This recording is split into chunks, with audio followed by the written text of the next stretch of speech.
Oh, baby. Coming fresh in 24-17 victory over the Las Vegas Raiders. It was kind of a boring game, but it was a very important game. It was a foreshadowing game. It was a plan built up, I think, for Sean Payton that kind of showed what this team is going to be made for in, the nitty-gritty of the season, the winter football, the playoff football. It's a sign of things to come. The scoreboard is not indicative of how much we dominated this game. Again, 24-17. That's way too close for at least the vibes of the game, in my opinion. A lot of ups and downs, obviously, again, in a close game, and it wouldn't be Broncos football this year if it wasn't a one-possession game at the end of the game. But we're going to have a lot of feelings to buck here on the Buck Your Feelings podcast. Lots of ups and downs, like I said, but, we improve, we chug on through with another dub, and let's get into it. Boys and girls, let's go.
Broncos up.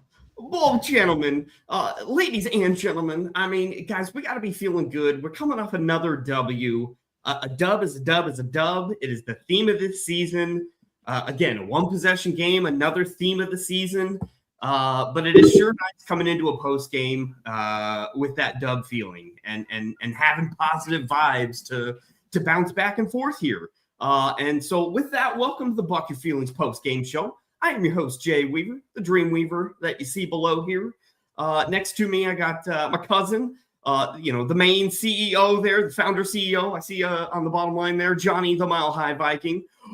And below, the dude, the Tim Dog, host of the Mile High Oukast in the house. Gentlemen, thank you so much for joining me. And how are you feeling on this W Sunday that we should not take for granted, I might note? I think I'm fine. I mean, just let's spread that love. Spread that love out there. Again, don't take for granted. Don't take for granted that we can do that. That's a big deal. 11 times this year. Sorry, Tim Dog. It's all you, baby. I just had to. You're good, my brother. You're good. You've been times. You've been live all day, man. So you do what you want to do, bro. That's true. The marathon man himself over it. The marathon man himself. Exactly. I'm feeling good off the win. I felt like we could have put up some more points. Done a couple little things tweak-wise, like offensively. But I felt like it was more of a coasting thing for Sean Payton, where he's like, I'm not worried about it. We're not going to have to go for it like this and that. I felt like, we knew we were going to pull out that dub. Huge divisional win, because even if it's just a Raider, those division wins mean everything when you're going into the playoffs, right? Yep. On top of that, Raiders beat the Patriots. So guess who's number one? That's a big deal in a head-to-head matchup going for that number 1 seed against the Patriots. Like that's going to come, be a huge swing, I think, in the final couple weeks here of the season. But Johnny, how you feeling? Oh, dude. Look, nothing in the world. Well, maybe one thing, but I'm not going to talk about this because it's not after dark yet. Beyond that one thing, nothing feels better to me than beating the Raiders ever. Okay, I love beating the Raiders. I'm going to live on this high all week. Even though it was a game we should have won, it's a game that going into it we knew we probably were going to win. It doesn't matter. We beat the Raiders, and I love that feeling. I hate the Raiders. I hate them. I hate them more than any other team in the NFL. I don't think Johnny likes the Raiders. I don't. I was raised our pop, mine and Jay's grandfather raised us knowing full well that there was one team that we truly despised, and that was the at that time the Oakland Raiders. Yep. And I still, even though the Chiefs have been the thorn in everybody's side for the last decade, my just ingrained and natural hatred of all things black and silver has remained ingrained within me. And so to beat the Raiders, but not only to beat them, but to beat them from wire to wire, first game all season, we have not trailed, boys. Oh wow! Live and in location, man. Dang, dude. Let's go. The crowd is baby. waiting. I just want to say what's up, baby. 11-2, number 1 seed. We back. We live. We're doing something right. Look at all that. Let's kill that orange. What's a Raider fan? I've never seen one. Kind of like a Charger fan. Dude, how are the vibes on the ground, George? How you feeling? What just happened? I don't know. What happened? There we go. I don't know. That's on you, George. George walking in out of nowhere to screw it all up. We're in that club George, how you level. feeling? Good time. You still have your Somebody chain, tried to buy my chain, bro. Come on. Hey, They ain't offered. Started. eBay, they're sounding for like $100. Tell him to chill out and make his money. He's in Vegas. Oh, hell my no, gosh. bro. You don't give up that chain. You guys don't only give up that win chain. every once in a while now. So when the real fans come out, what happens? The fake fans will spend money. Hey, Fake fans will spend money. George, there was a lot of orange in that crowd. I mean, we can't really even consider that a true road game, right? Yeah. That was a Broncos home game, George. I mean, I lost my sound. Tell him I lost my sound. I'll be back. That's Tell him okay. I'm so sorry That's all for right. talking shit about Russell Wilson. Everybody Oh, my talks gosh. about Russell See, Wilson. Anyway, Live Finish on my the ground. to finish my thought, you guys, that's the first game all season we have not trailed a single second of. We won wire to wire. We put together third week in a row a complete game, offensively, defensively, special teams, all three phases of the game. You said it was a little bit of a boring game, Jay, but I'll take a boring game for a complete game. Yeah. So I'm feeling damn good, cuz I'm feeling damn good. Yeah, you feel fulfilled. That's a good way of putting it, because you've got equal portions on all three phases of the game that, like, we got a lot of positive draws from, not tons of negatives. And it wasn't we won this game in spite of this. Like, it was very, even keel. Not huge, peaks and valleys. And I guess let me generalize my feelings here, because I say it's boring because it was a foregone conclusion that we were going to take care of business and get this W today. Like, we all had this as a win on the schedule coming into the season. We expected it right before kickoff today. But it's the Vegas had us as 8.5-point favorites going into it. On the road, which is a big deal. That tells you all you need to. Huge deal on that. I mean, a lot of people consider Vegas a destination stadium, which I kind of agree with. You know what I mean? You're gonna get your fans out there. I mean, but Broncos showed up in the last game for their fans on an away game. So you know what? There's Broncos fans all over. This is why it's Broncos country, right? This is why it's Broncos country, because man, Broncos fans, there's so many fans. You go to let's just say like Wyoming or Utah or something, that don't have an NFL team. They're out there supporting the Broncos as well. So our fan base is huge. Oh, it's just ironic that there's very few environments in the National Football League that cater to the away fans as much as literally 2 in our division. LA for the Chargers and Vegas for the Raiders are like probably 1-2 as far as, away advantages, I guess, as an away team. Yeah, absolutely. Super odd to have that in division we get to see once a year.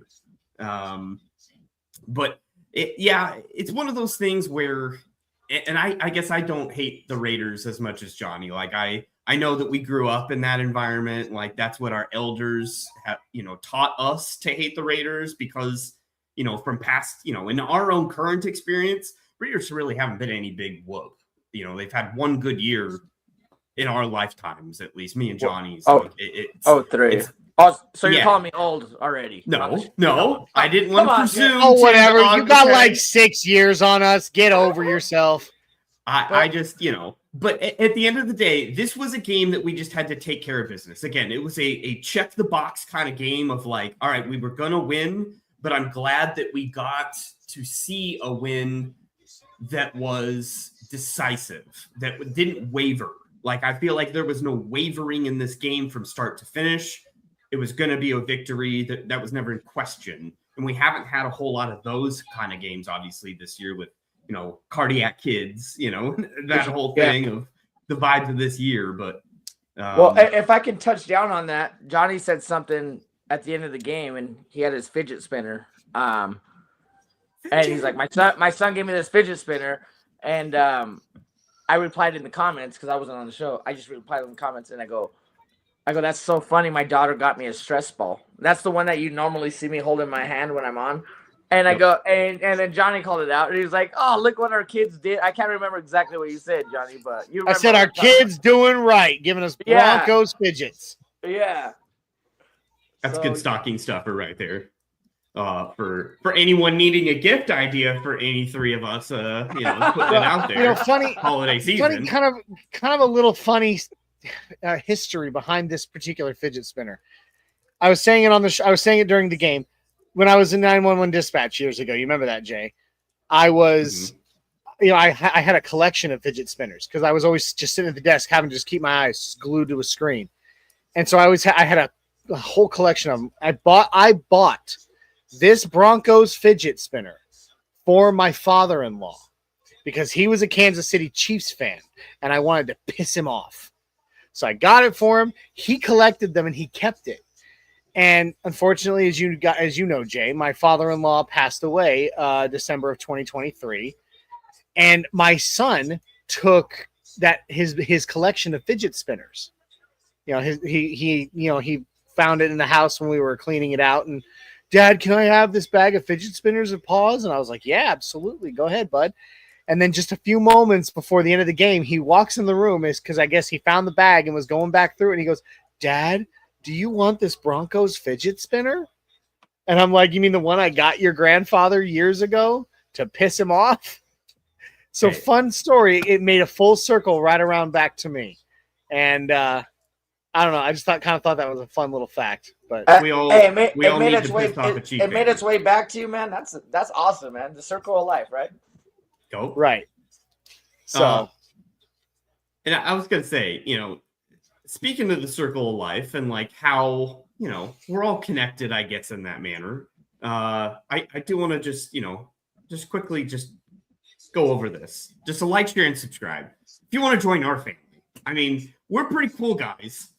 We got a lot of stories. Obviously, we have lived the life of Broncos country from start to finish. We can attest to this. So please find us on all our social medias. We got Facebook, we got X, YouTube, all the regulars. And we, like I said, we've got a lot of people on this network that offer a lot of different opinions and a lot of different sides to life.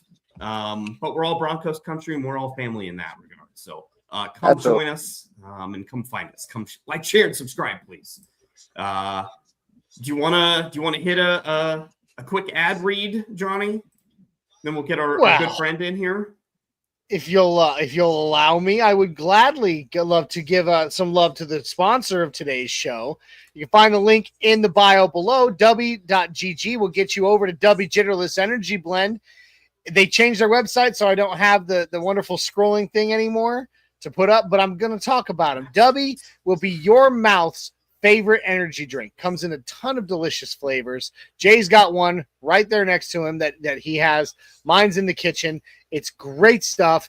It'll kick you in the butt, get your day started, and keep you going without the jitters or the crash later, because W has absolutely no sugar in it. If it'll come up. There it is. No sugar. It has no calories. It has none of the other nasty crap that you don't want to be putting in your body. It also it's also made with nothing but amino acids, B vitamins, nootropics, and the caffeine that is derived directly from the coffee fruit. 2 cups of coffee worth of caffeine in 1 cup of W. So it is great stuff. It'll get you going, keep you going without the jitters or the crash or all that nasty crap you don't want to put in your body. We're going to make it even better, though, because at checkout, you're going to punch in code OBN10, OBN10, lets them know that we sent you, and it also gets you 10% off your order. So jump on over, show some love to W, and just like the Denver Broncos did today, get yourself the dub. And speaking of dubs, we're going to invite our good friend Bronco Grunt to the stage. And I want to get your thoughts on the dub that was today, the 24-17 victory. Grunt, how are you?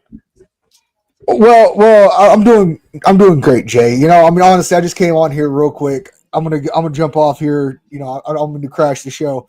But I heard you saying something at the beginning of the show where you were like, "Oh, a one-score game." Okay, let's be honest. Okay, let's be honest.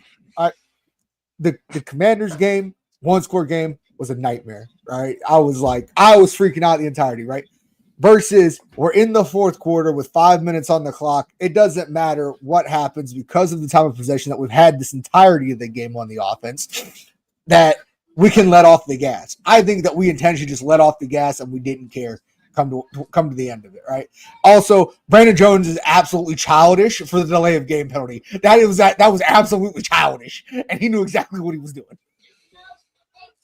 I mean, that's we can be petty, and I guarantee that will be snipped after the game from Sean or one of his cronies. We'll talk to him about that, because we cannot afford situations like that into the future with the small margins that we're going to be working with if we intend to play this style of football, because that's what this style of football causes, is close games, nothing to run away from. And so a penalty can swing things very quickly, just like, a special teams blunder or a special team success, the swing plays of the game. And it was really nice to see Mims come through special teams wise. Like, that was my probably largest takeaway. First punt return. TD, people don't realize that. Dude, I've been super critical of Mims, but Mims is a stellar special teams player, game changer.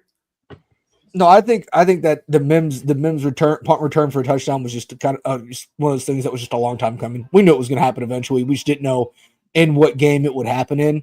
Like, that dude is explosive. He's quick, right? That acceleration is almost instantaneous when he gets the ball.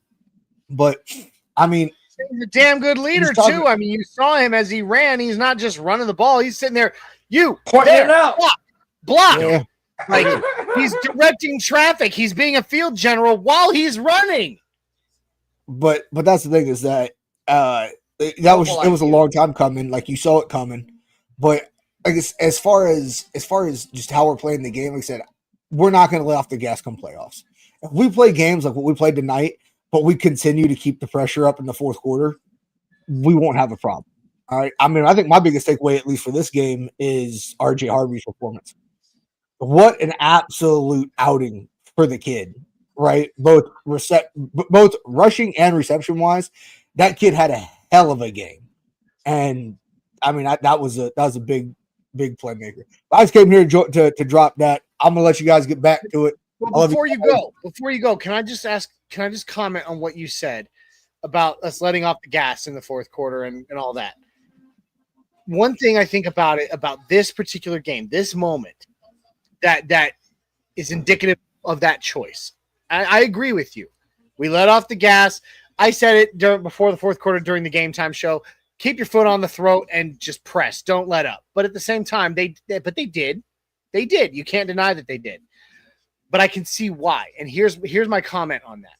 The Broncos have a much more intense matchup coming up this next weekend against the Green Bay Packers. They're a great team, and it's going to be a lot harder than this game was for us. I think the choice to let up in the fourth quarter, let a garbage time touchdown get away from us, let a garbage time field goal get away from us, was very strategic by Sean Payton to not wear his dudes out, not risk further extra injury, unnecessary injury before going into a game like that. But I mean, what do you think of that perspective? No, that's exactly my perspective. That's exactly how I look at it. Is we know we're going to win. We're up 24 with 10 minutes to go in the fourth quarter. Like, okay, we're gonna let them get a touchdown, right? They're gonna put it to 14. They're gonna put it, to 10 points.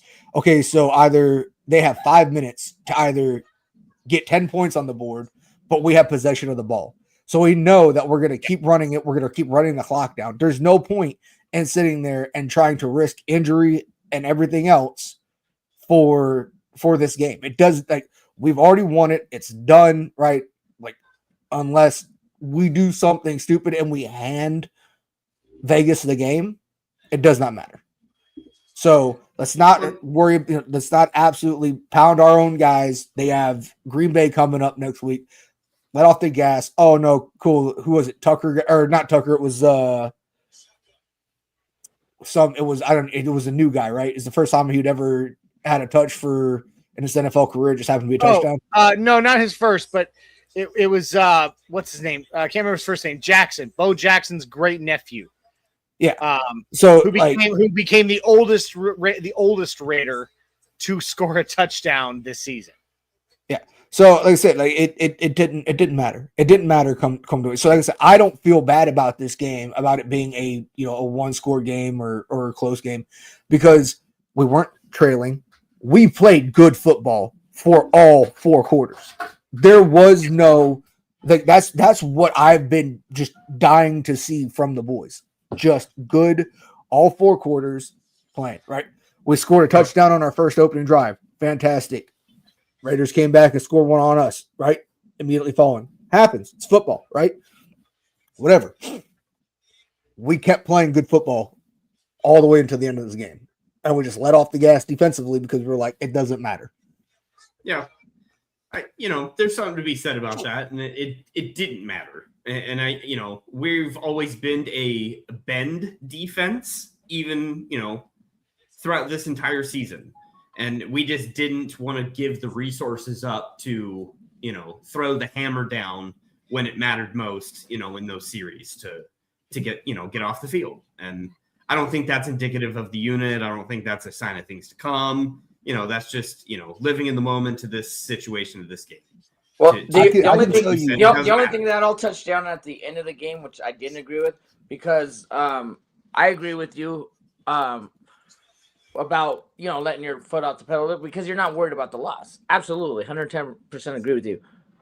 I don't get why they didn't kick that field goal and went for the running. Like just kick the field goal, kick it off, and let's move on with the game. I mean, you're there. You have the victory already. Kick the field goal. You got another score. I mean, I'm not saying I was worried about them coming back, but kick the field goal, get off the field. I don't know if you gentlemen agree with me. I do agree on that. I do agree on that. I did not like the choice to go for it at that moment when you could have put points on the board. We were, 3 yards shy of Lutz's ideal field goal range? Yeah. So let him kick it. Put it up. Put 3 more points on the board. Look, Did anyone else find it really intriguing to see in the first half the lineup for a field goal to do a delay a game than to punt? Like the head games that are going back and forth from a coaching standpoint. That was kind of interesting to me because typically you run your offense, to try and jolt an offsides, right? You don't do that on the field goal team. What? Well, they took that so they can go 5 yards back further, so they can get in position for to pin them back. You run your quarterback out there and you do a hard cadence to try and instead of an offside. You don't put on a field goal unit. Like it was a little weird. You don't see that every day. I was one of those for me. It was one of those things like, why don't we just try? I think we should have just kicked the daggone field goal. Yeah, I mean, we know Lutz can make it. We know Lutz can. Why not just let him make it? Big nuts, Lutz. I think we know we can do this game like it was a playoff game, and I think we wanted to pseudo make the same choice we would if we were playing Buffalo as what we were playing the Raiders. Like we wanted a dress rehearsal kind of game, a preseason to situational football, and so I don't necessarily disagree because in a playoff game in the similar situation, I'd probably do I'd probably punt, lean on the defense. Not a horrible choice. Well, yeah, but if you're in a playoff game, you kick that field goal at the end to secure more of a lead. The end, yes. I guess I'm talking about the one where we. No, I know what you're saying. But I'm gonna say if we're going to talk about a playoff position, you got to secure any point that you can, right? They weren't worried about the Raiders, which goes to your point. We didn't care if they came down and scored another touchdown with the backup or not. And you got to admit, Gino was getting rocked, man. I mean, those sacks were coming in, and you know him. Heavy pressure. Yeah, my boy almost had it. Sorry, I'll wait. I'll wait, Tim.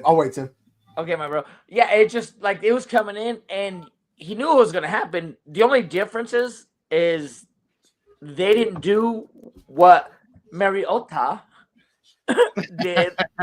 Mariota.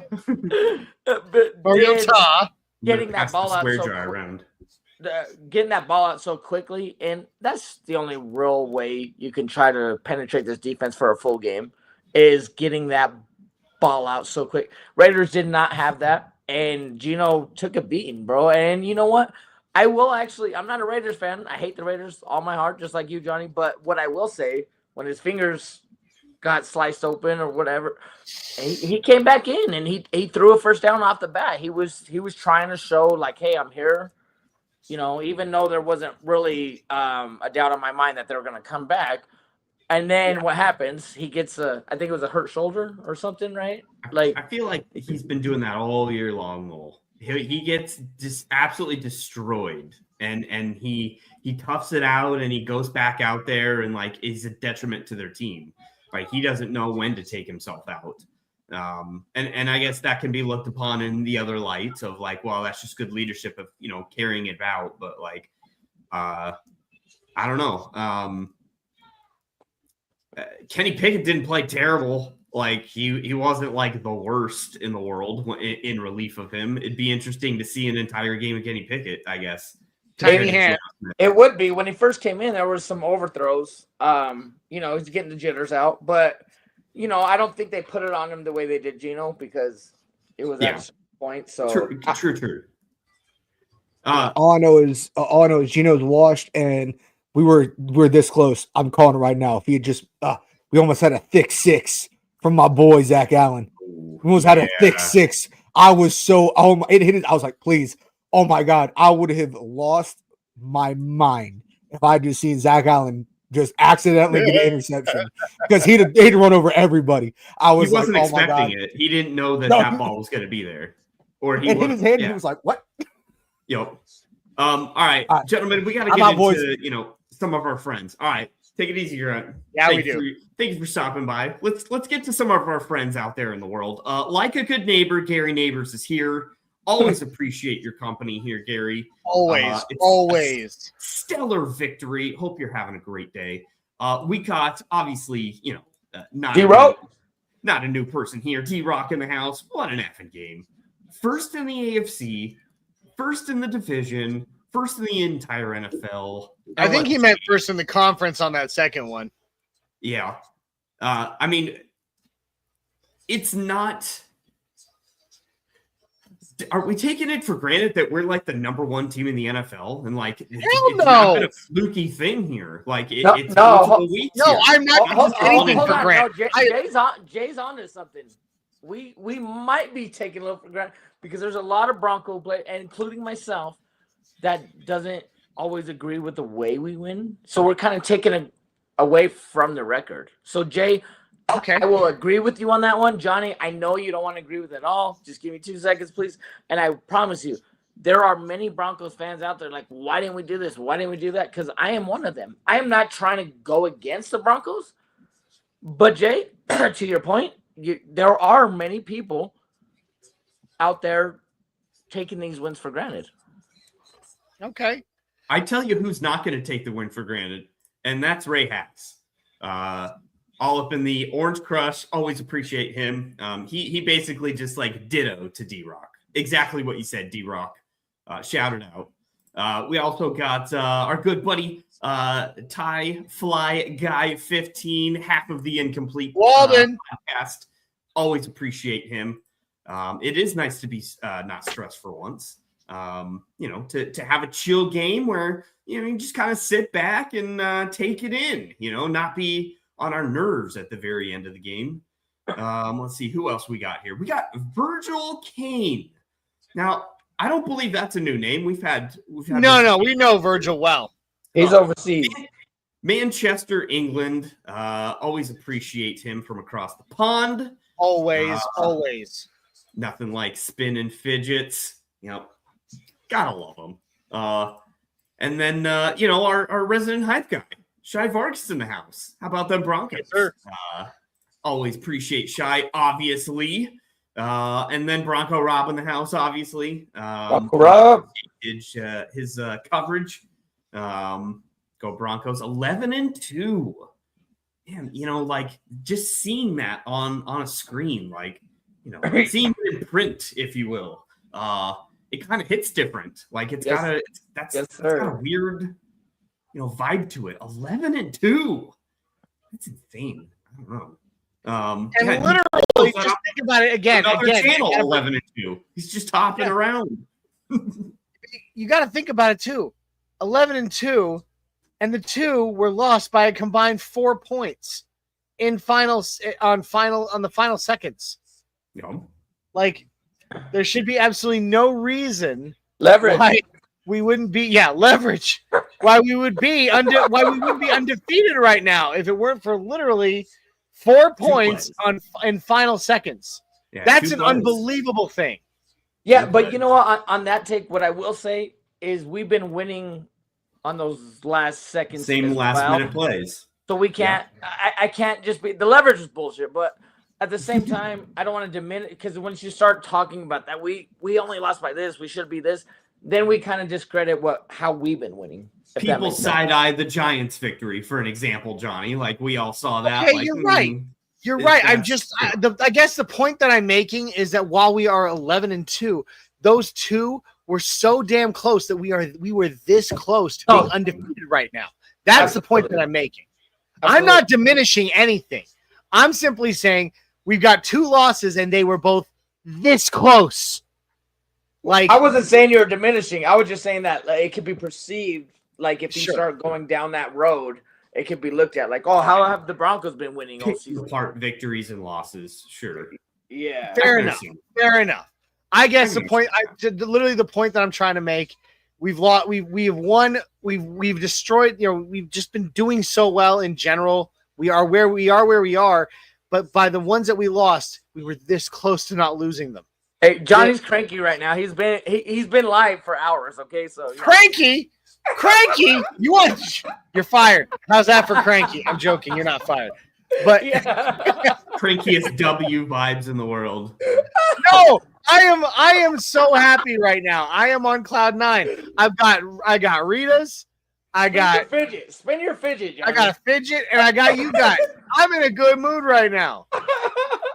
It is kind of weird to say we're 11-2, but we keep having these games that are one possession.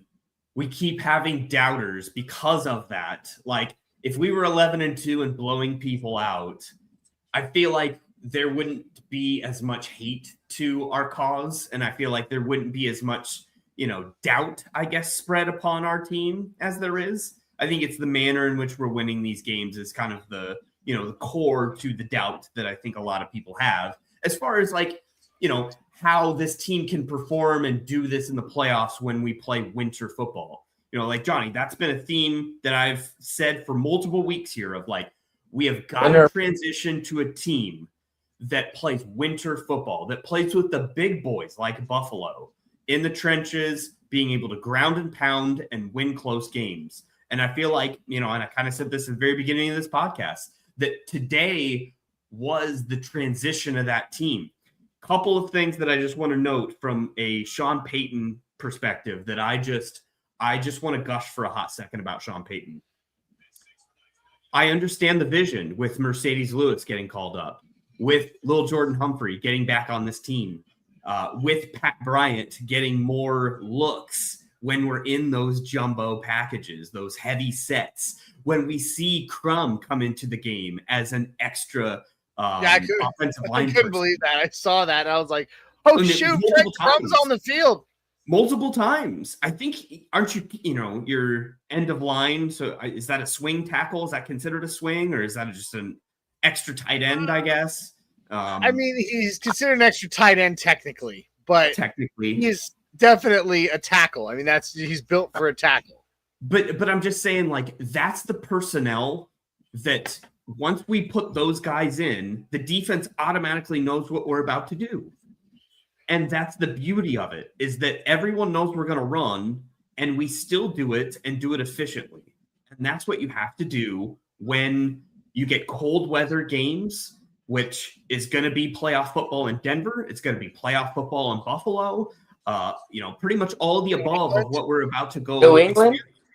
New England, obviously. Although right now, guys, we're number 1 seed again, so there's gonna be more Denver games than anywhere else. Yeah, Jay, if you don't mind, can I piggyback off what you just said there? Yep.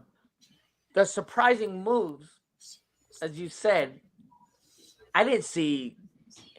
Once you saw them in there, you realize what they're doing, but it's like, oh, now he drew that up. Yeah, he was ready for that. So everything you're saying is 110% correctly true to every to every shape and form. You're absolutely right.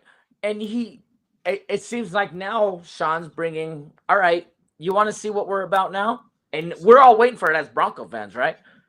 But when you catch somebody off balance, like Oakland, they might have been thinking, oh, they're going to run the same things they have all year. We're ready for them, this and that. And now Sean opened the playbook. Not extreme. I won't say extreme, but a little bit. And he got some key players in that none of us thought that was going to be detrimental to the game. And they were, and they got us yardage. It didn't go for touchdowns all the time. But, I mean, dude, that's the time of possession. Was killed it. Insane, dude. And that's what we need to go in, as you say, winter football, Jay. Johnny, how did you feel about the change of game plan going into this game that maybe we've seen in the past, but from different players as far as the efficiency and execution of the scheme? It's the first time we had Mercedes Lewis in combo with Lil Jordan Humphrey in the fullest extent of what we tried to see. As far as trying to run the ball, and the Crum obviously aspect too. What are your thoughts on that change from Sean Payton? Okay, so here's what I'm starting to think, and I could be completely off base here, and you guys might even laugh at me for this take.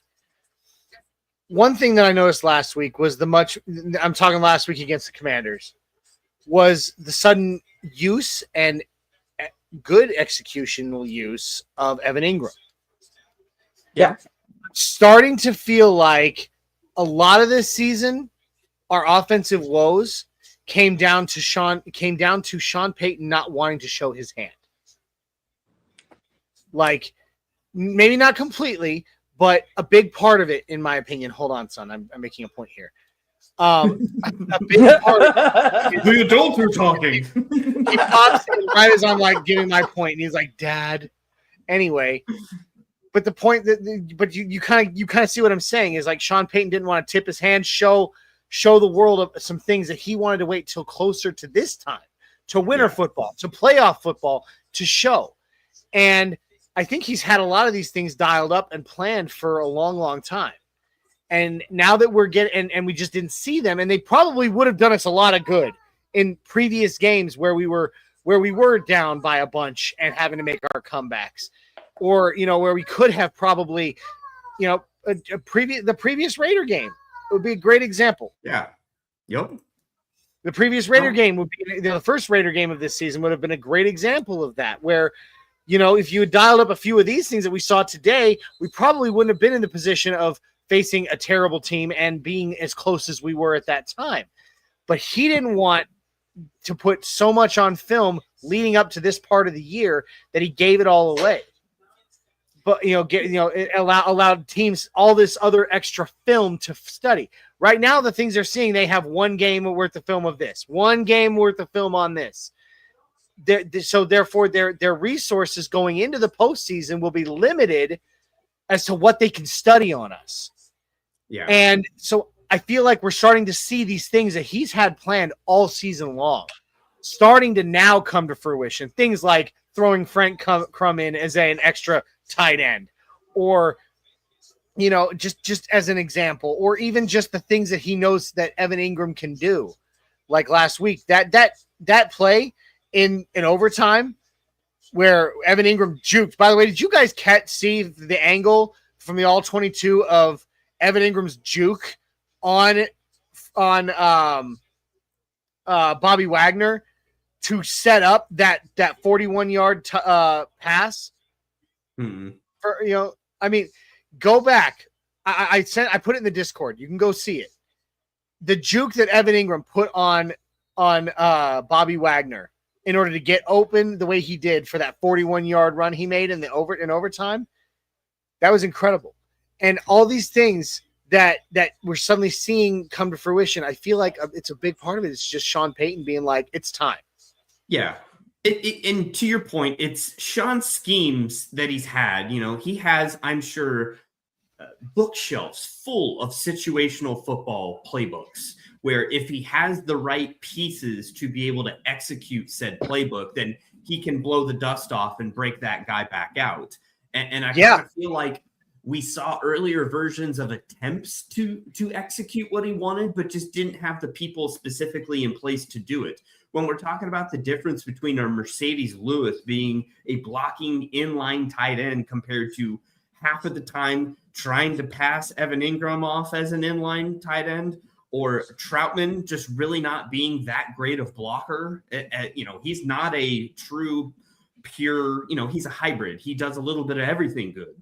But, between that and then also the trade-off between Sherfield for most of the year, trying to do the role that is really designed for Lil Jordan Humphrey. Lil Jordan Humphrey is a amazing blocker as a wide receiver, a big body. And we just can't duplicate what he brings to, running the ball off to a side on an outside scheme. When you have wide receivers that can play blocking style and physical, like that opens everything up for being able to bounce it outside, which obviously is a specialty of Harvey. So I just kind of feel like both Mercedes Lewis and Lil Jordan Humphrey just kind of unlock us being able to do what we did today, because without those two guys, doing this power football wouldn't look the same. We wouldn't get the same efficiency that we did today. Big. Now, I will say this comment to your point on Evan Ingram, or on the blocking tight end. We did actually see Evan Ingram last week, not so much tonight, but today. But We did. I think Tim's asleep. No, he's awake. I'm just waiting. We did. I'm just waiting. We did over see here. Evan Ingram throw some very, very not just convincing but effective blocks. Yeah. Against the Commanders last week, which shows he had said at the beginning when he came to the Broncos that he wanted to focus on his weakness, which was blocking, and get better at it. And we saw it last week against the Commanders. So again, another thing, people don't expect Evan Ingram to be blocking. He's gotten better at it, and Sean's kind of reining it in until the time is right, I think. Yeah. Absolutely. Yeah. Tim, any final thoughts, I guess, to this point before we move on? Well, like Johnny was saying, so like we brought it up last week. I talking to Bronco Rob and Mile High Medlock, and I was like, man, that Ingram block on the left side, it didn't make ESPN highlights. You know, it wasn't a big deal. But as Bronco fans, man, he got in and made that block. So he was doing some different stuff last week that we haven't saw before. My thing about the whole Ingram thing is, how do you not continue to utilize what you have? As I mean, we went through different schemes and we got more people involved, and we brought people in that wasn't expected to be in, and this and that. But Ingram can do. I mean, I truly feel Ingram has the potential to be one of the best players out there. Is this blocking weak from previous of everything we saw? Yes. Last week, he showed that he's in there. And Joe said it, and he goes, maybe he's getting coached up by who, 40-year-old plus player that's there on the line as a blocking tight end for the Broncos. And I think Joe was right to that point. What I will say is, what frustrates me, I don't want to be a salty Bronco fan as we're winning. But I also see, why are we not still utilizing something that can potentially be working more and more, where the defense is more scared of Ingram? We finally got Sutton involved like last week, and now like look at, I mean, that pass, that first down, that Sutton caught wasn't in like a catchable zone, right? He went down and he got that catch. He made the play. And that's why I've been saying, like, you got to rely on Sutton. You got to rely on that veteran there. And I believe he passed some kind of reception yards record today. I don't know exactly what it is offhand, but I just think we got to we're getting Harvey more involved. Keep Ingram involved too. I mean, we have all the weapons out there, just where no defensive coordinator is going to know what we're going to do. So I'm just waiting. Although I think that's a big part of it, though, Tim. To your point, right there is why you're asking why not continue to utilize him when we've seen him be successful.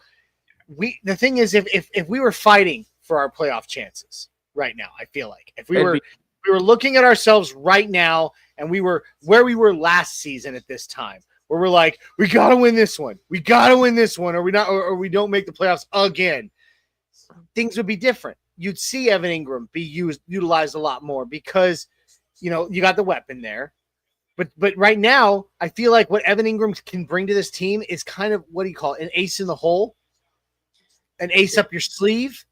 That what he can do, a decoy. Maybe not a decoy, but just not so much that as so much as I think that, like, Sean's like, okay, we are already in the playoffs. Like we are 99% to make the playoffs with this win over the Raiders right now. Okay, like we're making the playoffs.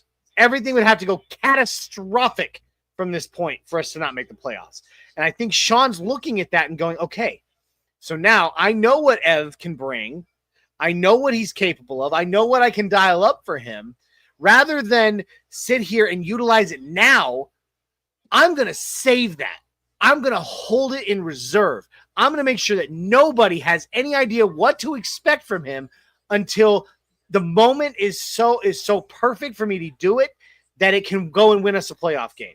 That is, so you're kind of looking at it that Sean Payton is, though. We literally can say that exact same thing, Johnny, what you just said about Marvin Mims, We say the exact same thing about Troy Franklin at times, because there are games where Troy Franklin leads the team with 11 targets. And we're like, why the hell are we force feeding Troy Franklin? It makes no sense. But it does when you are looking at all these weapons as tools. Big picture. And you just need to know situationally that you have this tool in your tool belt, but you don't need to use it in every situation. Yeah. Even Game by game.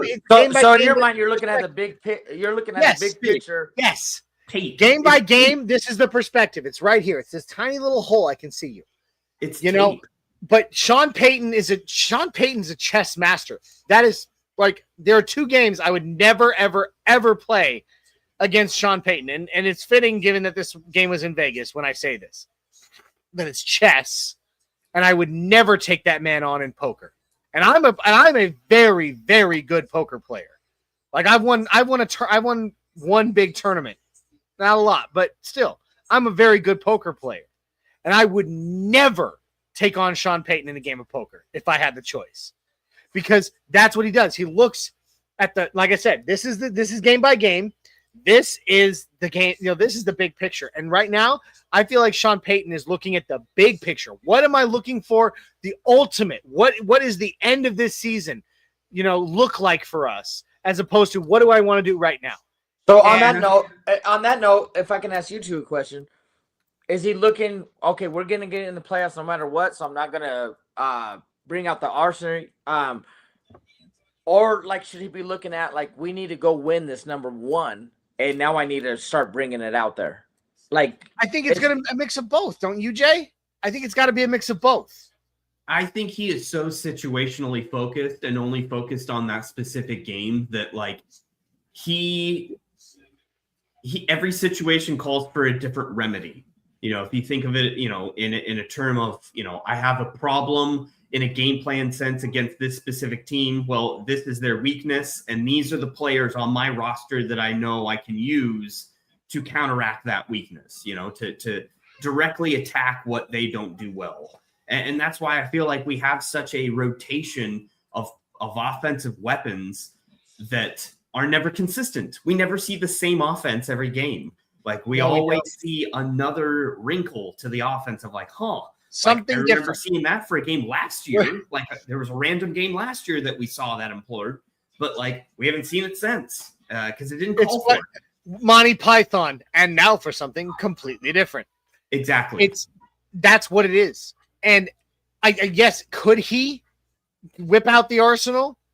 Whip it out, man. Like he could do it. And we could absolutely decimate every team in our way, I think, by doing so. But I think in the long run, playing the long game, the long con, whatever you want to call it, he's like, but if I have this where they haven't seen this before, they haven't been able to prepare for this. Well, I get what you're saying. You're saying he has an ace in the hole, right? He's holding ace in the sleeve. And I respect that. You could view it two different ways. Every Bronco fan, non-Bronco fan's always going to agree or disagree. I like your take on that, and if that's the way it's going to go, man, we're Super Bowl bound, like no doubt. Yeah, but that's exactly why, like last year, there were times where things didn't work out very well because we had a very young team that you have to have personnel that is in that same game plan as the coach, like. And that's why there's frustration sometimes from Bo Nix screaming like, why do we have so many personnel changes on every single drive where we basically have like 4 different playbooks, 4 different offenses that we just keep like interchanging. And with so many changes. By doing so, he's put so many different things on film. It's true. That by the time it comes time for the Bills, if let's say, for sake of argument, as it stands right now, the Bills are still the 7th seed. The Broncos were the 2nd seed. Let's say but we're back to the first. Let's say the Patriots leapfrog us again, and by the end of the season, we're the 2nd seed, and we have to face the Bills in game 1 of the postseason. Would suck. We'd have home field advantage. They'd come to Denver. That'd be nice. But the fact is, we're still facing the Bills. And let's say we go into that. There is going to be so many different things, so many different player packages, so many different schemes, so many different moves that the Bills have to study up that they cannot focus in on one specific thing to attack us on. Because every time that Sean Payton puts in personnel, they're going to be like, oh, crap, Lil Jordan Humphrey's over here and Marvin Mims is over here. What do I do? You know what I mean? Like, it's and Harvey improving week by week. Did you guys hear what Sean Payton said strategic. About the first Raiders game? Sean Payton went and said, because it was on a short week, he openly admitted it was not his greatest play calling. Openly admitted that, which was, to me, that's awesome as a coach. Look, it was a short week, and we didn't have to go over, because, I mean, God only knows, man, how long Sean Payton's meetings go. You know what I mean? When you're in the film room and you're studying tape and you're sure, it's excruciating. Yeah. So for me, he touched down a little bit more humble in my eyes. I gotta pee, coach. But to admit that it was a short week and I didn't game plan right, he admitted that not only to his players but to the whole Broncos country, and that's where I'm gonna give him credibility. Is he's taking a little bit of humility out of that by admitting, okay, you know what, I didn't do it, but this game today, we're gonna make a statement against the Raiders because that last game, that's on me. But now I'm gonna coach up a game to we're not even worried about it, and it was great in the last 5 minutes not to worry about, not to be sitting here like. Yeah, I mean, you know, I would say this was a very good Sean Payton game, and and that's why we just broke Sean Payton basically down as a coach, like all the strategies that he throws at opponents, and just the way Sean Payton is as a person here. Think about real quick. Just think about con artists, right? There's two different kinds of con artists. Now, this is from my work with law enforcement. I learned all of this. There are two different types of con artists out there. There's the slow play and there's the quick play, right? Long con versus short con. A short con, the kind of con artist you're gonna face off against is the kind of person who's just looking to make a quick buck, right? And they stack them. They stack their quick cons to make money, right? Like they're looking to get a little bit from this person, a little bit from this person, a little bit from this person. Then you got the long con. And that kind of con artist is the kind of person that assumes a new identity and tries to trick you into giving this away and sits there and makes you feel comfortable over months, weeks, months, whatever at a time in order to get the big payday at the end, right? That's the two different types of con artists that there are. Sean Payton is a con artist, but in my opinion, he's a long con. He's not the kind of guy who's just like, I'm going to come out this week and this week and this week and this week and this week and this week, and I'm going to get my win, in the most convincing fashion. He's like, no, I'm going to get this little one. I'm going to get this little one. But then ultimately, I'm putting all of this together so I can get the big one at the end. So you're saying he's playing chess? Yeah. Yes, he plays chess. He plays chess. He plays poker, whatever you want to say. This is Sean is the long con. He is putting together all these strategies for the big picture at the end, the pot of gold at the end of the rainbow, as opposed to a coin here and there. You know what I mean? Yeah. Like, he is an expert strategist, and his strategies don't make any sense to us watching at the time. But when it comes down to the end, you're gonna be like, huh. I see what you did there. You know what I mean? Yeah. Like that's what I feel like Sean Payton has been doing all season long. Yeah, and at the end of the day, we'll get the last laugh. And speaking of laughs, Keith Bergman with a great comment. We also have a Comic Con. All right, so not to be comical, but there is another con here, Johnny. So you did miss one, but our good friend Keith in the house. Always appreciate you dropping by. Love Keith. But boys, I want to transition Broncos here. And no BS. Absolutely.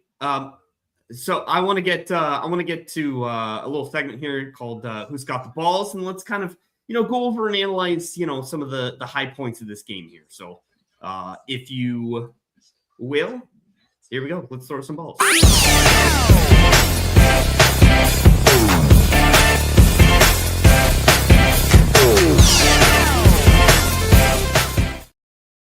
Okay. So a lot of different ways to go, I feel like, with game balls today, because there are all facets, all three phases of, our team that performed extremely well. So I feel like we should have a very well-rounded segment here of who's got the balls. Johnny, would you like to go first? Can we do three? Can we? Yeah, three phases. I'm asking. I understand there's three of us on the show, and therefore that extends a little bit. But I feel like the Broncos played such a complete game on all phases that 3 game balls each is not really pushing it that much. Sure. Go for it then. All right, first. Me first. You guys are gonna think I'm crazy for this, and no, I'm not giving it to Big Nuts Lutz. Okay. Before I even start, you should. This first game ball that I say is kind of crazy is not a special teams ball, okay? It's offense. But it's somebody who kind of has come out of nowhere and just has surprised me. I got to give it to the fullback. Oh, my gosh. That's come from the same cloth as a Lutz pick. Yeah. Whatever. I don't care. Listen. How many fullbacks are currently actively playing or getting utilized in the league right now? Like 2? How many should? I didn't know fullback was still a position. Oh, stop it. I played fullbacks for half my football career. I'm kidding. All right? Go ahead. And I've got to give it to Adam Prentice. Listen, rushing, he was our second rusher. Our number 2 overall, right behind R.J. Harvey, okay? 2 touches for 22 yards, okay? That's 11 yards a carry for him, all right? And in receiving, the dude caught where is it? I had it up. There it is. He only caught 2, but he caught him for 11 yards. And by the way, on all 4 touches he had, first down on all 4, okay? The fullback is an underutilized and in my opinion, underutilized or underappreciated position in football today. I understand the game has changed. The fullback position isn't what it once was, but the fact that Sean Payton is still utilizing a fullback, and we did last season, by the way, with somebody not named Adam Prentice, and it didn't go as well. Okay, he has come out of nowhere this game especially, and he made plays that now I wouldn't say altered, but extended the play for the Broncos. And I have to give him his flowers for that. Because again, he's playing in a position that is being phased out of the game almost completely. He's doing it without complaint, and here he is changing the game for the Broncos. Only four touches, between rushing and passing. But on all 4, he got a first down. All 4 of them. See, I just cannot. I can't even. Tim That's Dog, fine. his next game ball is probably going to be the long snapper. Now, No, Mitchell.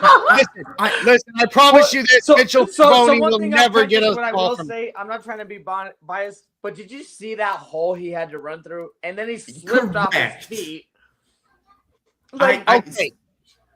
It reminded me of the reason he gets touches is because you're right. The position is extinct, and no defensive coordinator really schemes for, we got to always have a man on the fullback. So he is wide the F open every time he gets the opportunity. Okay, fine. But he's you still, but could have drove a Mack he is truck. still making the plays. Drove a Mack truck. You're right. You're right. Fine. And Sean Payton gets the balls for calling it, for doing it. And Adam Prentice gets the balls for executing it.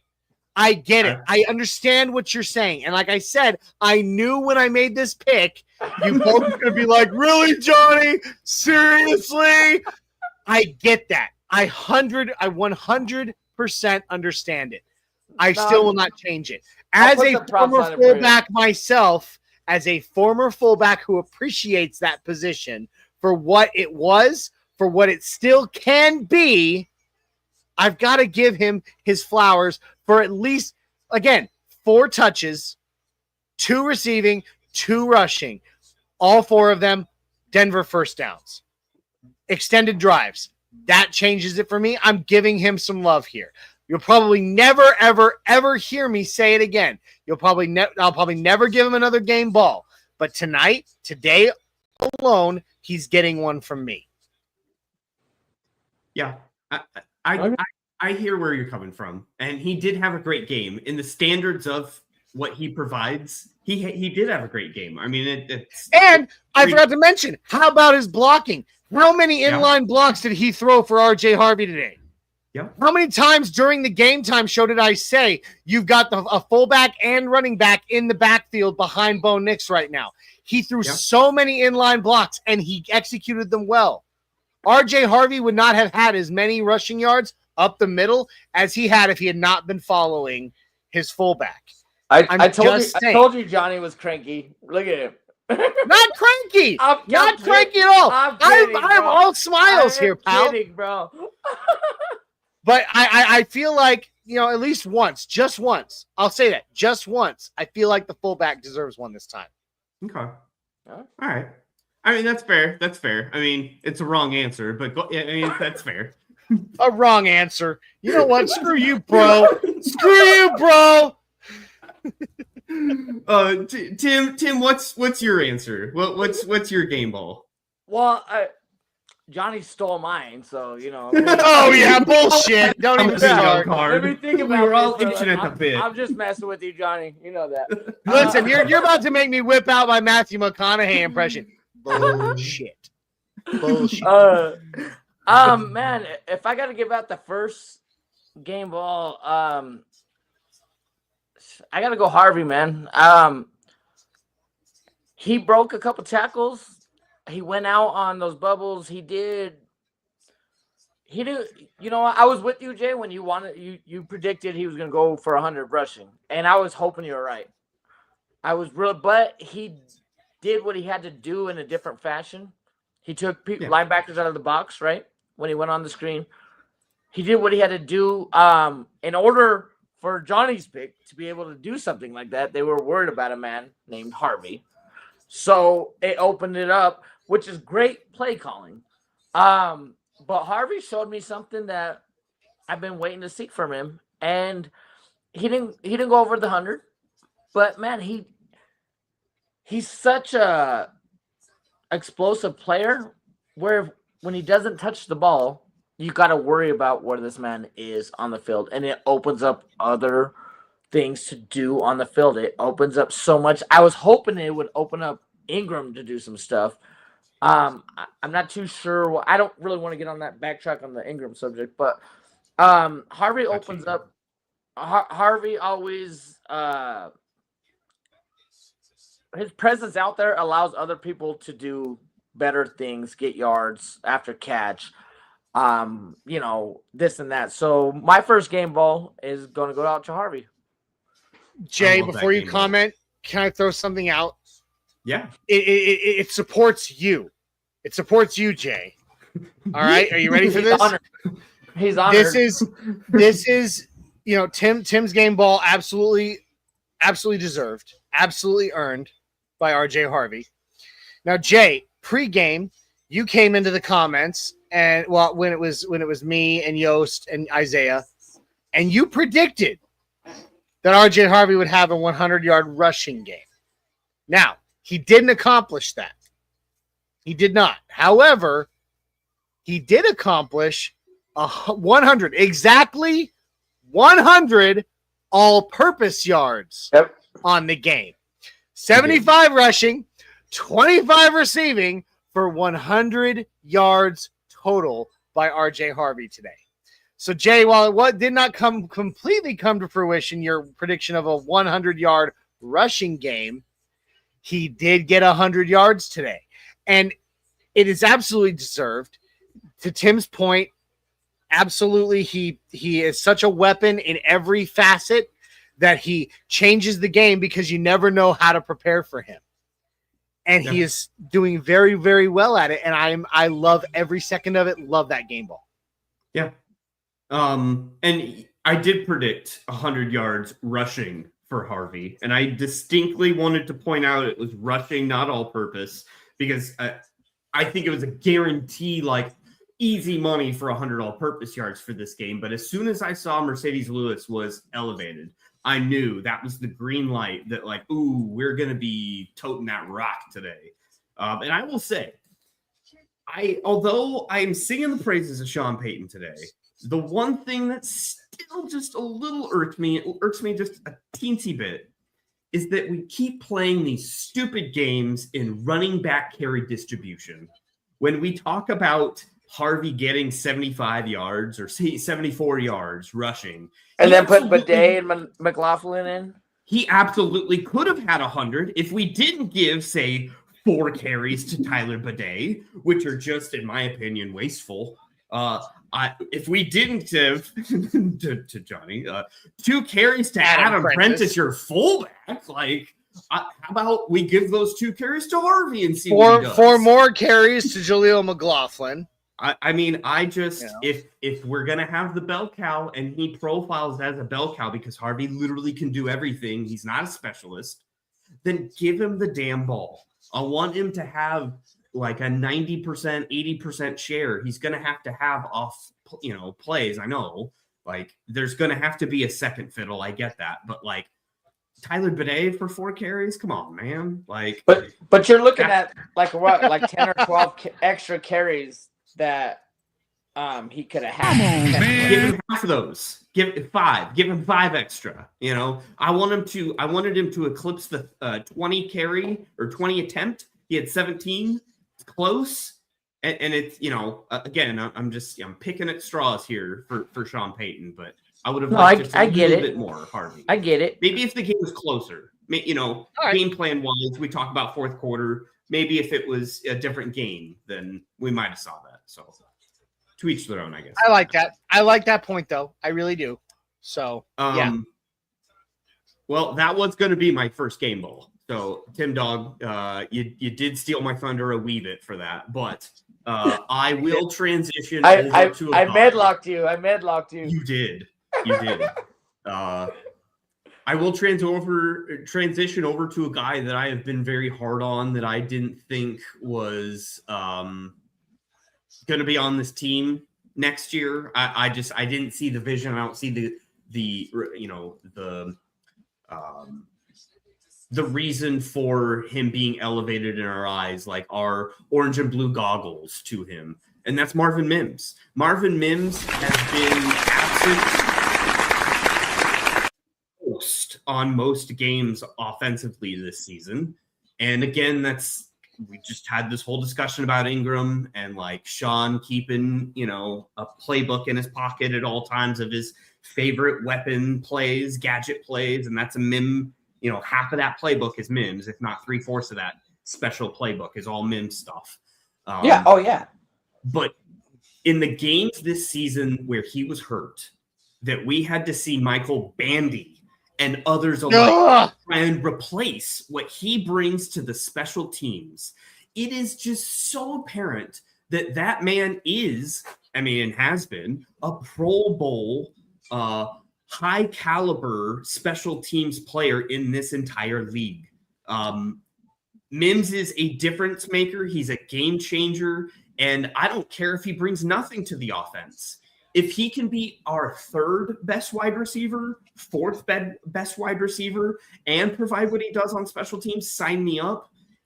He deserves the roster spot just for the special teams in and itself. So that's my game. I agree with you, Jay, there. I like that. In a certain capacity, what I will say is he reminds me of like a Harvey. If he's on the field, you got to sense his presence. You got to account for that. Even if he's not going to get the ball all the time, you got to account for them. And that should open up inside routes, you know what I mean? Fly route, whatever it could bring. I mean, we got weapons there. If we're not getting them the ball on every play, that defense has to account for them. That defensive coordinator has to strategize for that.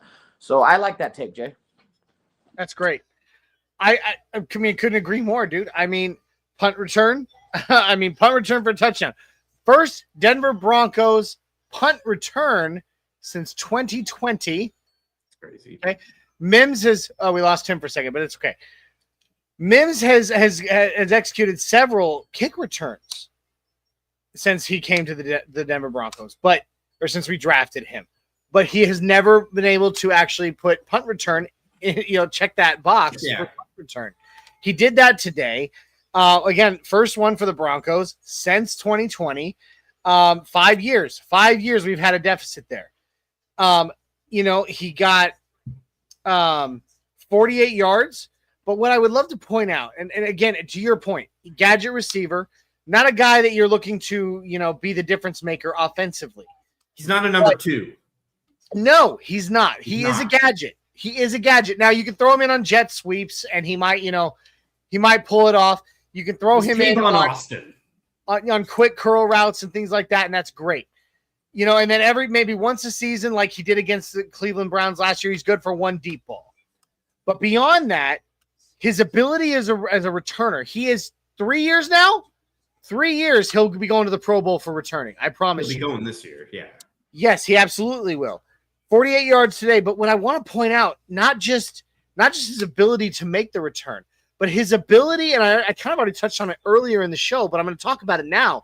His ability to command and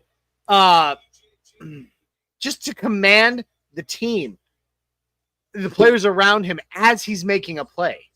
He had that. Now, granted, he got that return, and that, for all intents and purposes, he should have gotten down right there. He met defenders, multiple, 2 or 3 of them, I believe. Almost right at the point of return. He got it, managed to break the tackle, and then as he's going, it's not just running. He could have just run, which most players would in the heat of that moment, right? Like most of them would just be like, tunnel vision, goggles on. There's the end zone. I'm going, and he goes. But instead, he's sitting here going, no, you there, go, get that block right there, and they do, and the block was laid perfect and into the end zone. He commanded, not just played the ball, not just played his return. He commanded the field around him to make sure that it went for more than just a really good return. He made sure it ended up in points. Well, Johnny, on that note, last week we talked about football IQ for a little bit, remember? Yes. So, that's a great football IQ. Yes, thank you. That right there, what Mims did, I'm going to check myself and I'm going to point, right? Get this dude so I can do what I need to do instead of playing selfish football and I'm just trying to sideline it and run it and get pushed out of bounds. He saw something mid-play. Not a lot of players have the ability to have hindsight like that. So, Johnny, on your take, man, I'm gonna give you. Ability to see it. I would agree with you, but they might have the ability to see it, but to actually do something about it, you're not going to see from a lot of players. For him to be like sitting here, like that right there. Again, you said it. Football IQ, off the charts. So good pick, good ball, Jay. Great Johnny, ball. what's yours? What's your next one here? Next one, I went kind of off kilter with my first. You guys were like, oh crap! Look at this guy. What's he doing?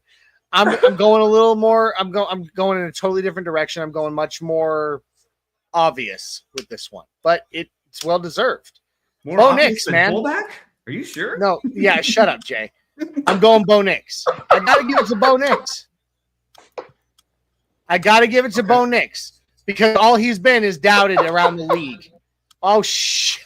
I'm going to end the show right now. I'm just kidding. But Johnny catching flies tonight. Medlock catching flies tonight. Right.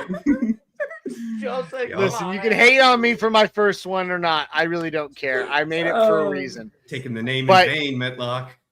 But this next one got to go to Bo Nix. It has to. Because what we've been at, he's been doubted around the league for months. Everybody keeps talking down to and talking down about him. And everybody's like, oh, I don't think he can get stuff done.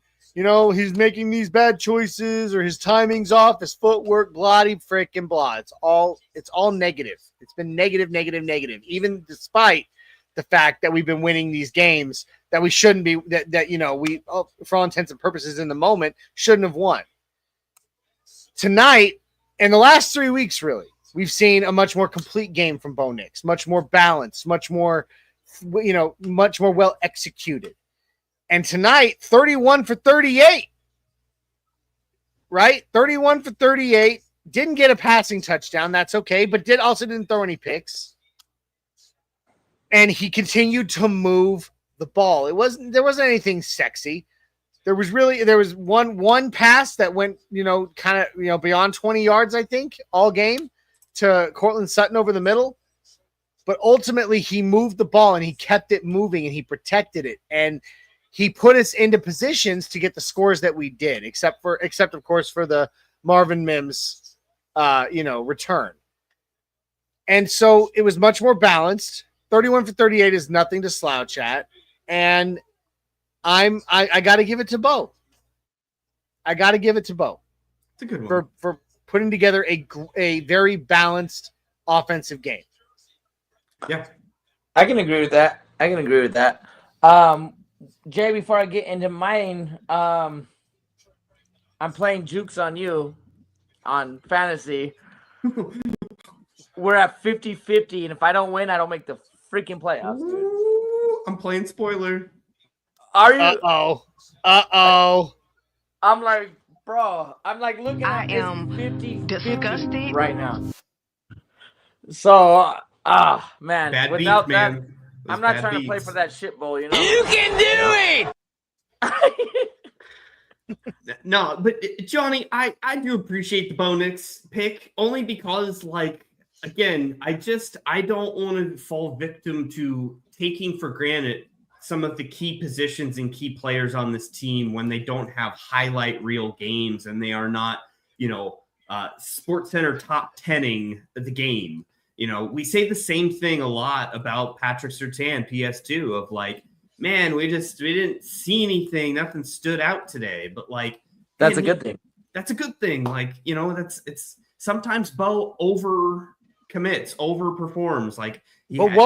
Did we hear that at all today? I didn't. No, not at all. Not once. Nope. I can't remember a single decision that Bo made today. Two. I can think of one decision he made and one errant pass that he made that I'm like, I wish we had that back. And the errant pass is the one over the hands of Troy Franklin along the left-hand sideline. Oh, yeah. That one I did not like. The other one was, why in the hell did you attempt that pass into the end zone while leaping through the air out of bounds? Granted, it didn't even stay in bounds, but it was unnecessary. I got one more because he should have ran that ball on 2nd and 10. He should have ran it. He had clear lanes. And then he ran it the next time, and he did pick up the first, but why not? Why not do it then? I get that. But ultimately, in this game, it was a balanced game from Bo Nix. He was making great throws in the pocket, under pressure, and on the run. Man, we really need an updated Skip Bayless song like he made about Tebow. All he does is win. All he does is win. And that is what Bo does. All he does is win. I don't know if I want to do anything. I don't know, Jay, if I want to do anything, put anything on this show that with Skip Bayless on it and his name attached to it. I can understand that. I'm just saying he did drop some sick bars for Tebow back in the day. Or I'd rather do. I mean, strangled him. That almost sounds to me like having to add a Nick Wright soundbite, and I don't want any of it on this show, on any of our not shows. So fast, my friend. I can't stand Skip Bayless. So yeah, I hate Skip worse. Yeah, I can understand that. My turn. Ray House in the house. He's saying, I really have no room to clown Johnny. Remember Mathis? How could I forget Mathis? All right. He's just busy in the background, scheming his revenge on the league. All right. He'll be coming back with a vengeance. So can I grab a couple more comments real quick, Jay? Because we're kind of getting a surplus. Absolutely. Our buddy Keith Brugman gives one to Peyton, who finally got the balls to grind it out in the run game. He also gives one to Alex Singleton. He got the balls or ball for covering Bowers and stopping Genty after testicular cancer surgery just a couple weeks ago. Yeah, Amazing. He also should says get an Marvin Mims honorary got the ball. balls with the punt return touchdown. Ray agrees, of course, with Tim, saying Harvey ran hard. Yeah, he did. We got Bronco Rob calling the Chiefs game for us a little bit, saying bad injury for the Chiefs already. Not sad about it. Who went down? I'm not sure. I got to look it up. Spill the I tea, haven't- Rob. Hold on. Hang on. Chiefs injury. Get it together, Rob. Gosh, Rob. God, you What act a like ball you work. buster. You act like you work today, like on a play-by-play. Come on. Oh, okay. It looks like it was their starting left tackle, Wanya Morris. That's their backup. Yeah, it's their Their backup. starter's Suffered out. an apparent serious leg injury on the very first play of the game and was carted off the field. Yikes. Ray, Not good. I'll take this. I'll take this comment from Ray only because I appreciate pronunciation. Channeling it Zinner, Mariota. Thank you. All right, yeah. That Rob meme- saying Bo Nix is my quarterback. That meme going around of like the Harry Potter with Hermione being like, it's Leviosa, being like, it's Mariota. Mariota. Not Mariota. It's not Mariota. It's Mariota. I honestly thought Jay was gonna have a wand in his hand. Swish and flick it. That's fun fact. I have never read a page nor seen a minute of a Harry Potter book or movie in my What? entire How life. are we cousins? Boo. Ever. Boo. Ever. How are we cousins? No. My I don't- my oldest too, man. We went through all the Harry Potters together. It was a struggle, man. We got Down with that magic. Man, whose game ball is it? Where are we? Tim? All right, Tim, you go ahead. Once again, I wish I could have picked the fullback, but Johnny took it, so Son of a bitch. You've been medlocked. this is easy one. Bonito. Ooh. Yeah. Dude came in and it didn't come to the fourth quarter, right? But he was in there. He's putting up what he had to do and putting up sacks. Gino collapsed a couple times. They tried to get that ball off like Washington did, but it wasn't really working. Cooper was in there too. If you guys didn't notice, Cooper didn't have like a huge stand-up game. I don't know the stats. I could be wrong. He might have had 7-8 tackles. I don't know. Coop? Yeah, but You ever talk about Cooper? well, I'm giving it to Bonito, but Cooper was in presence. Along Do you the way. want the stats real quick? Go ahead. All right, Nick Bonito, 3 total tackles, 3 of them solo, 2 sacks. All right, Cooper, 2 total tackles, 2 of them solo, 1 sack, and 1 tackle for loss, and 1 QB hit recorded on top. There you go. So, I think these teams are trying to figure out a way to get this ball out so we're not getting these sacks. But did you see Bonito's jump? Man, Yeah. that timing, because he got 1 offsides, right? Neutral zone infraction. I believe he got 1. And he jumped a little too quick on that a one. but- little. He got a happy-go-lucky, right? He got those, yeah. But what I'm saying, this is something we're gonna say about PS2. If you don't see it on record, it's a good thing. Just because Bonito didn't get 10 tackles doesn't mean he wasn't a huge deal in that Constant game. harassment. Constant Exactly. harassment. Exactly. So my second game ball is going to go to Bonito. I know that's a go-to. I know that. I know he's not the fullback. No, it's a great I one. get that, But what I Listen, Tim, you're making my mother closet. My mother is in love with Nick Bonito.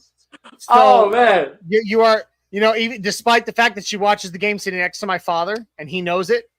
And so you're making my mother a very happy woman right now. well, to Johnny's mom, I know I got to meet Jerry's parents, which was a privilege, man. That was awesome. I had nothing but love. One day, Johnny, hopefully to meet your parents as well. But Bonito, man, he's an effing menace, dude. Yeah. Yes, he is. Even if it's not on paper, right? For the whole game, dude. I mean, I don't know how you get a jump like that, man. Yeah. Where do you learn that? I mean, to know that count. Oh, And I'll tell you. You I'll tell you can because take- he's told us. Watching Von Miller tapes. I was gonna There say you go. 58. There you go. Yup. But what I'm saying is that I will take that one neutral zone infraction because he's just ready to go. I'll take that 5-yard penalty because the other 20 times he's rushing in, that count is on point. So to Yeah. Benito, my high salute. No. Great. That's a good one. Again, it's another constant personality on this team that, like, even when he doesn't show up massive on a box score, which, you know, he did today with 2 sacks, but, like, even when he doesn't, his bend and his get off and, like, what he does to put pressure on the offensive line on the other side as far as game plan, I mean, can't be understated. I mean, he's very unique in that. Like, there aren't tons of people. There's a handful of people that can command that amount of pressure in the NFL, and he's one of them. It's just crazy. It's such a flex by George Payton, man. I cannot believe we got him. I love it. I love that pickup, and I love that game ball. I do want to just caveat for just a second and back to it. Huge pass just now from CJ Stroud to Nico Collins for a huge Texans gain. Texans looking to break the 0-0 tie right now. That was an amazing pass. But no, it's the point you made, Tim. Like that's what one thing that this defense as a whole, like these pass rushers, not just Nick Benito, not just Jonathan Cooper, not just Zach Allen, not just, all of them, Roach, JFM. They are constantly in a position to harass quarterbacks. Now, there's some that do it more often than the others, but as a whole, this defense just is constantly. There's always somebody, and you never know where it's coming from. But Nick Benito is an absolute monster in the pass rush, and that is such an absolutely deserved and amazing game ball. If you guys notice too, he's also staying home a little bit more than he was like 4 weeks ago. Yep. Yeah, a little lesser for the ultra aggressive. At the end of the day, like, I think there is thought to him of, hey, if I get too far, I'll outrun the coverage if in a way, play the scrambling quarterback. Because Geno can move like that. So I mean that's certainly in the game plan. And we saw his ability. We saw his ability to play the pass game too last week. Yeah, just something that again we said he's it going. He's game ball last week. Last week we said it when we gave him a game ball. We were like, he had every chance to sack that quarterback, and that's probably his singular. For most guys like him who are known for their pass rush, their singular vision is on sacking that quarterback, but instead he took the moment to football IQ, baby, up and block that pass. And he does, and he does the same day, week in, week out. He analyzes the play on the fly and makes the right play. No. So no, I mean, it's again, you can give game ball to him every game. I feel like it's just a stapled good here. It comes to be expected here every game for him to show up, and we are blessed. We are very blessed to have him. Johnny, before I give my game ball, you kind of sold your guy short here. We keep banging the drum here for Adam Prentice. You forgot to mention his one tackle showing up on the box score on the defensive side. That's really what put him over the hump to get that game ball, I'm sure, for you. Is that tackle? I know that you're being sarcastic. I know that you are being sarcastic and therefore an ass. However, you're right. You're right. I like it. So multifaceted of him. You done messed up, Johnny. Come on. Okay, my game ball is going to go to Cortland Sutton because it seems like, and at least since the bye week, the past 2 weeks, we've gotten back to Sean just letting Bo go to his whoopee. go to a security blanket, let him go to his trust source.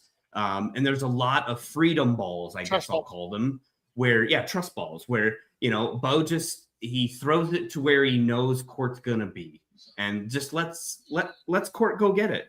And he led the team with 10 targets, led the team with 6 receptions, 62 yards, didn't get a tutty, but just played such a crucial role in this offense once again to just help Bo relax. And I can't help but wonder, the last 2 weeks that we've seen Bo's performance slow down, we have seen less happy feet. We've seen him more decisive and just, calm in his manner in the pocket. It's at the same breath of being able to know that he's got a route ready to go for Sutton if he so chooses. And there's been multiple instances in the past this season where we haven't had that, it seems like, where he hasn't even had Sutton as an option, and he freaks out because Sutton's not there for him. So and throws it to Frank. Yeah, it's not the same thing for any other wide receiver. It is just literally the connection between Bo and Sutton. So they're tied at the hip, and I'm super excited that Sutton's back to leading our team in targets, in receptions, and just focus of the offense. Best friends on and off the field. Yep. And real quick, before I comment on that, update, Texans score, however, called back on an illegal shift. So, all right. No, once again, one of us has been medlocked. That's the new thing. Granted, this has happened so many times before where somebody stole someone else's, but because Joe he managed to steal 2 from me at one time in one show, and it's now and George too. Yeah, so now it has become a thing that when you on this network, when you have something stolen from you like that, you got medlocked. So Joe, here you go, buddy. You have a verb. You now become a verb. with thievery now. Yeah, you now Joe, you have now become a verb on the Orange and Blue Network. Congratulations. Hey, that made it. You know what? Joe's coming out and said, "I'll be your Huckleberry." Yeah, I'll be the Huckleberry. All right. So since you took it from you took it from Sutton from me on this one, Jay. My last one, I'm going receiving as well. I'm going to Pat Bryant. Pat Bryant, I've said it all season long. He's going to be something special. I got to meet the guy, and I told him to his face, I think he's the next Michael Thomas. And we're seeing more and more of a surgence from him. Very quickly. And 4 receptions, 32 yards on 4 targets. He did not have a drop pass, not a missed pass.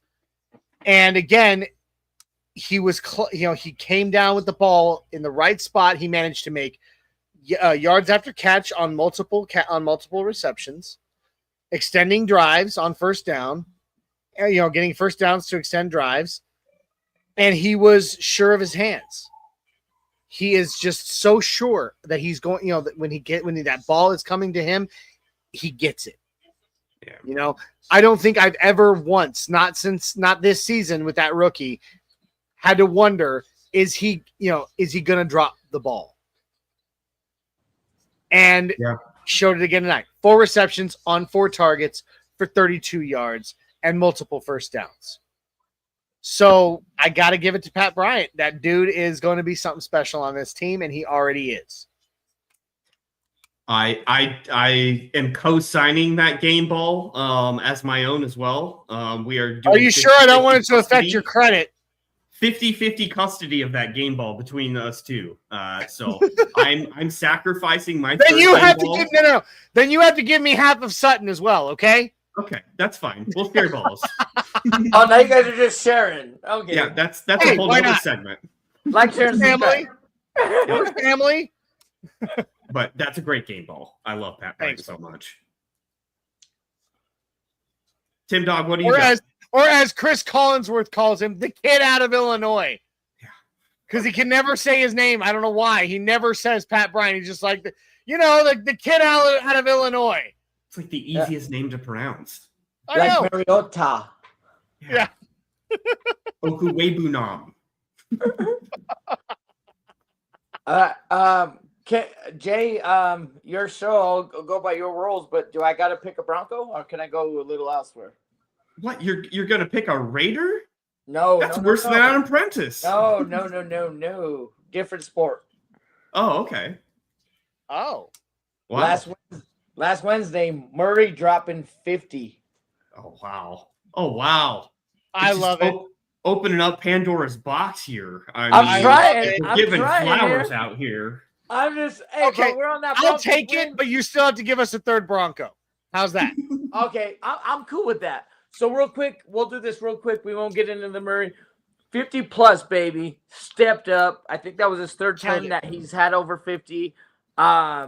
Nuggets, man, they're trying to figure it out. I know OKC's rolling, but Nuggets are there. So I'll drop it at that. But if you guys are cool with a question, Out of sport. Out of pocket. Yeah. Murray 50 plus. You guys agree with that? Love it. And then give us a Bronco. All right. I'm gonna have to go off the field and coaching. Vance Joseph, he made a statement after everyone kind of was like, "What are you doing with the zone against the Commanders?" And he came back and looked at the Raiders like, "All right, I learned my lesson." I kind of thought, not saying that he did a horrible job as a defensive coordinator last week, but what he did realize is like, I cannot drop the zone like that. I got to do some other things. So Vance Joseph came back despite the score, because on Johnny's take earlier, we're just kind of like, yeah, if they score, they score. But to that point, they only had 7 until we released our defense. So my next game ball is going to go to Vance Joseph. He came back strong and made everyone realize why we are the number 1 defense. I don't care what statistics or whatever you want to get into. In my mind, we have the sickest defense in the NFL, and it's all a game ball to Vance Joseph.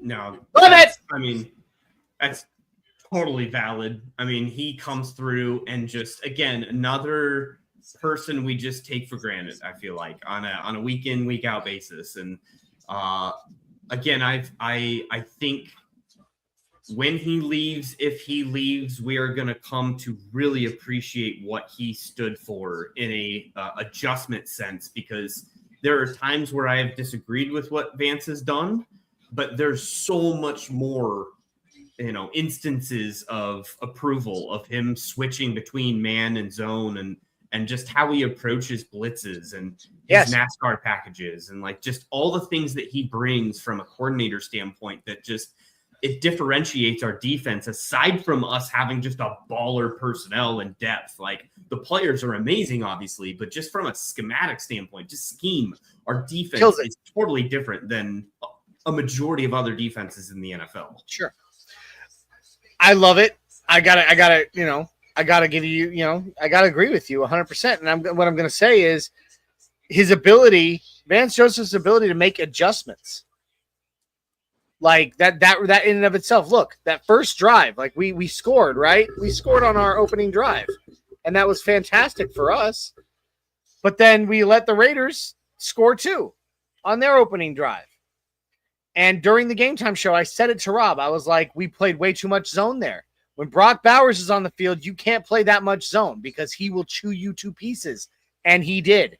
That first touchdown by the Raiders was we were in zone coverage. He found that sweet spot. He sat down in it, and bam, touchdown to Bowers.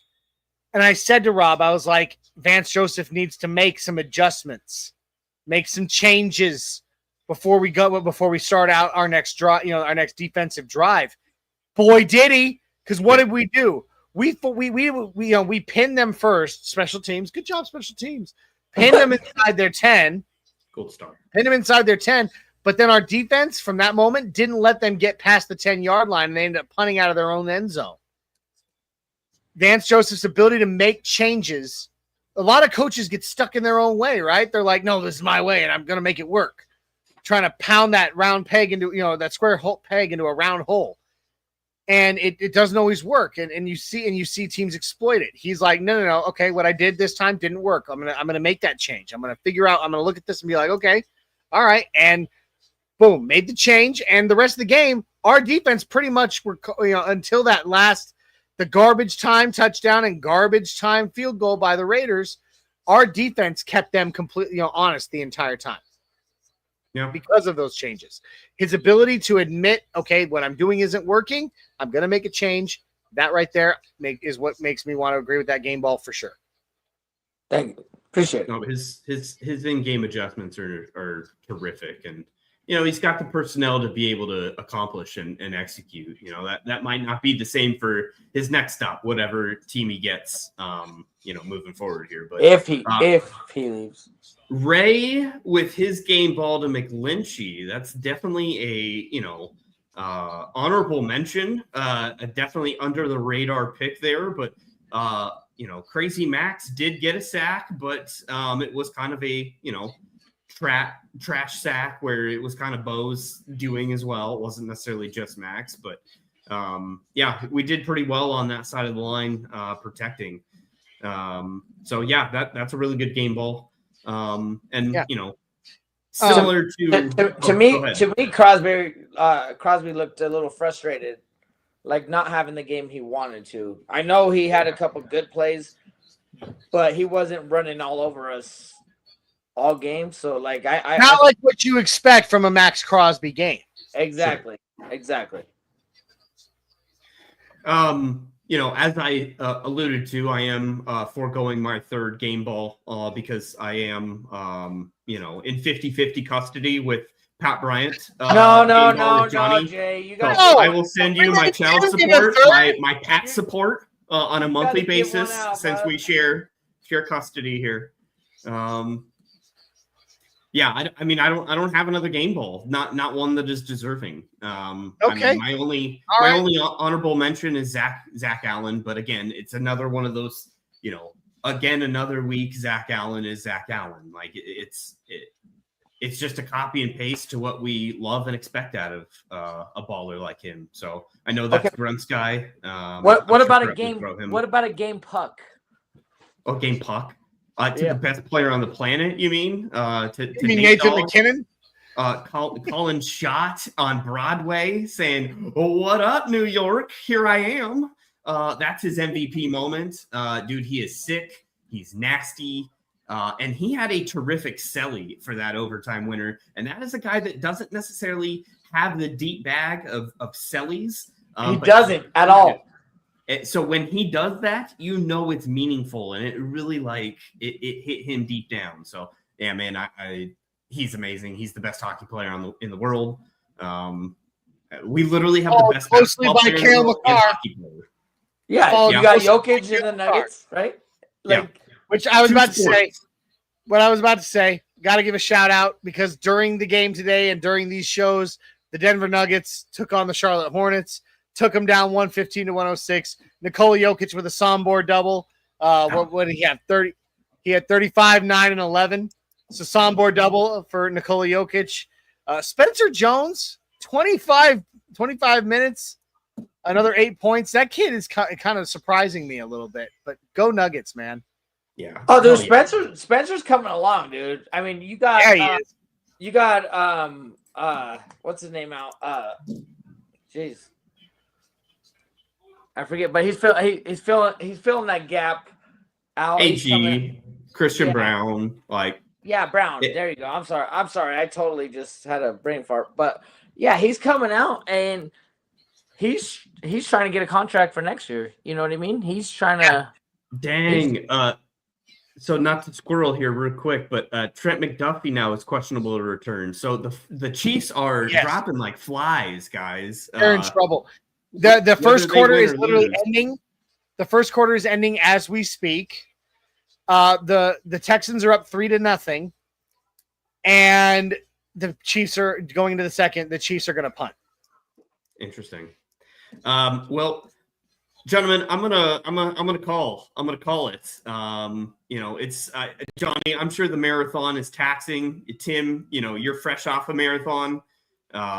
it is a lot. But you know what? Again, those marathons are so much easier to stomach when we're winning and we have positive things to talk about. Like Tim, back in the day of doing these shows with Johnny and Isaiah, when we were in the pits of misery, where life was just absolute hell watching Nathaniel Hackett, it was terrible to be on the airwaves during that stuff. So, like, man, Agreed. soak it in and appreciate what we have now, because it's not. If I can touch down on every day. that, I'm sure it was brutal. But what I will give is mad respect to both of you for being there every week and doing, because you guys bleed orange and blue, right? So, you know, Yeah. I mean, it was a rough road, man. I wasn't on the network then. I'm glad I am now, but I totally feel I got nothing but respect for you guys to keep it going after loss after loss and losing seasons and Chiefs Super Bowls and all that stuff. So I give mad props to both of you. We thank you for that. We've definitely bucked a lot of positive feelings this year. Yes, you know, we and have. this is the show for Raw Emotion, right? I mean, this is the Yes, Raw Emotion show.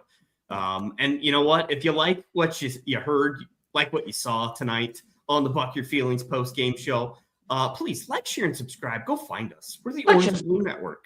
We've got a whole slew of different offerings, a lot of different personalities out there on the World Wide Web. Gentlemen, any bows on the gifts here? Any final thoughts to wrap up tonight? If I can do one real quick, my brother George, he's out in Vegas. He went and watched that game representing the Broncos. Went with one of his great friends that is a Raider fan, but still went and represented Orange and Blue. Hope you get home safe, my brother. Love that you went and represented Orange and Blue Network, Broncos country. Get home safe, my bro. And that's what I got. Safe travels, brother. Very much so. Final thoughts. Another week, another win. 10-2. 11. 11. Sorry, 11 and 2. 11 Okay. and 2. Sorry, 11 and 2. This team shooting for the stars, boys. Yeah. I mean, we're doing all the right things. We're pushing all the right buttons. And tonight was, again, a transition to meaningful football that translates to when it matters most. And that's so exciting to see the way we won, the way this game, played out. It was a great game to watch unfold here. 24-17 Broncos over the Raiders. The Raiders. And on that note, gentlemen, it's been fun. It's been real. Let's get a little Mile High salute going on here. Broncos country, we will talk to you later and enjoy the positive vibes for the week. Go Broncos. Let's go. Fuck your feelings, always got the heat.